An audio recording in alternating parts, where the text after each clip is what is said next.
Olá, eu sou a Vivi De Gaspari e eu quero apresentar para você a maleta Ágape.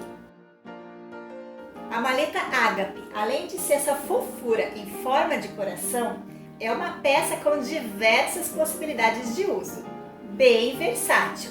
Com molde em 2 tamanhos, ela pode ser desde uma nécessaire até uma frasqueira de viagem. A abertura é bem ampla.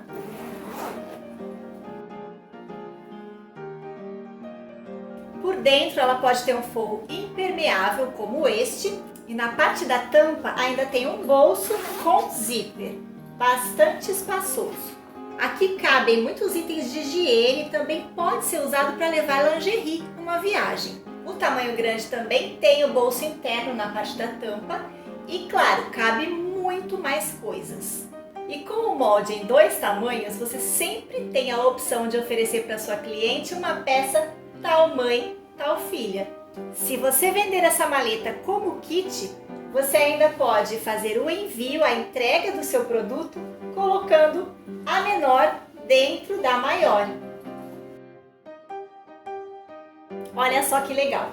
Nessa aula você vai aprender todas as técnicas para fazer a costura perfeita nesse formato. Vai aprender a fazer uma telacê, a estruturar o tecido, porque como você pode perceber, essa peça é uma peça firme.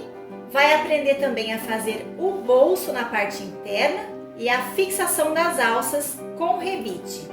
Essa aula está cheia de dicas para que você possa costurar essa peça de uma forma mais simplificada e com toda a segurança para ter um bom acabamento. Então vem comigo para essa aula!